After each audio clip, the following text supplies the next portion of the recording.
Duchess potatoes. It's a little nostalgic, but it's going to change your life.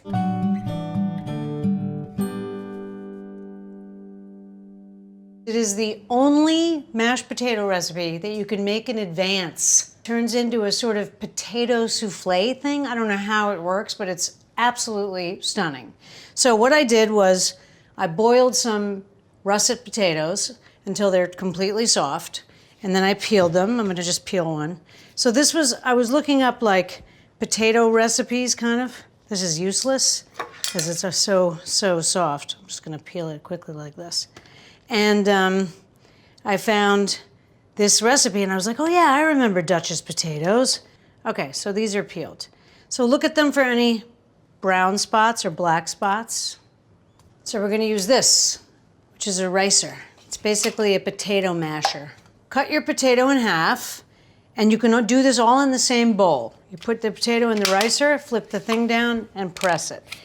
And it comes out like that, okay? Scoop that off.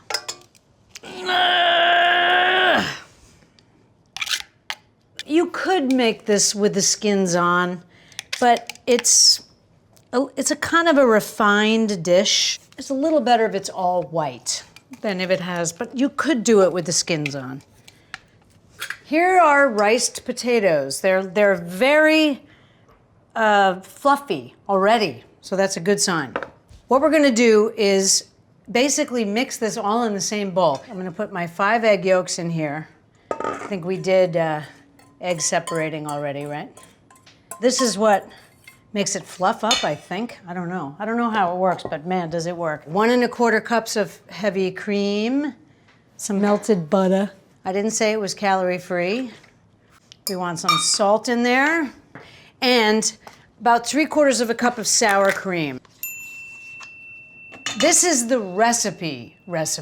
I think you could put anything in here that you want. So I like to put in a little bit of mixed herbs from my garden that I dried in a dehumidifier that Reggie or Brian gave me.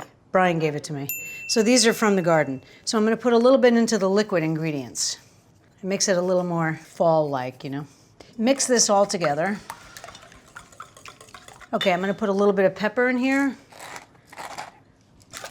Okay, then you're literally gonna pour this in to the potatoes and mix it together and put it in a dish.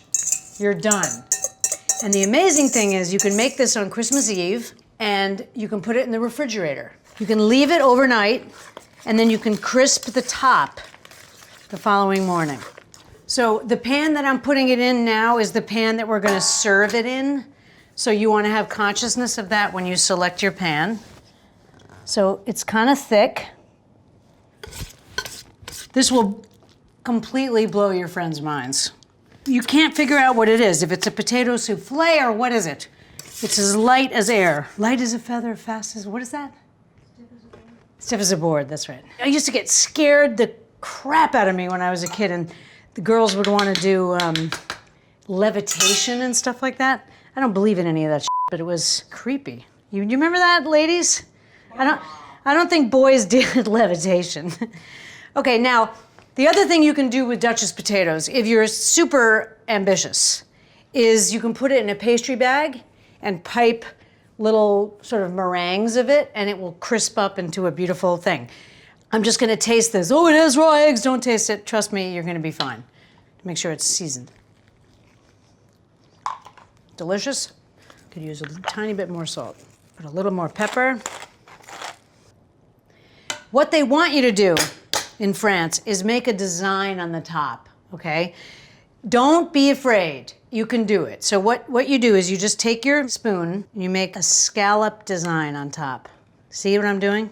And then when it crisps, it has a cute design on it. You can put these in any kind of tray that you want. Just remember, the tray that you serve them in is the tray that you're baking them in. So in this case, I'm using this lovely copper pan. You can use a ceramic, baking tray, but don't use like a cooking thing because you're not gonna take them out after you brown them. Believe me, you can put this in the refrigerator and you can cook it the next day, and it will be superb. So this is basically cooked, except for the eggs, okay? So when you're making your dinner, whatever it is, the duck dinner or any other dinner, you want to put this in like with enough time in your head that it will brown. So that's at least 30 minutes to get a beautiful brown scallop thing. Now, once it's been in the fridge, you can improve your scallop also, because it firms up, obviously. This is a superb dish. I just laid an amazing tip on you guys. This is phenomenal. Duchess potatoes, you can't go wrong. Come on, look! So they're gonna go in a pretty hot oven, 425, for about 30 minutes.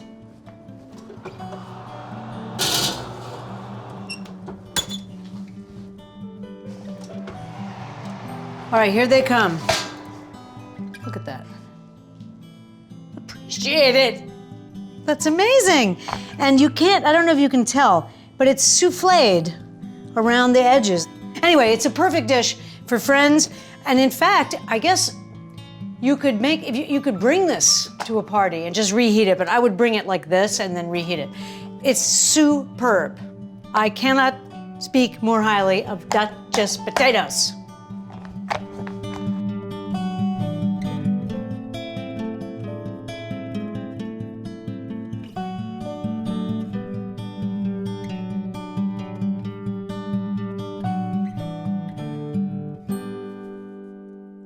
This will completely blow your friends' minds.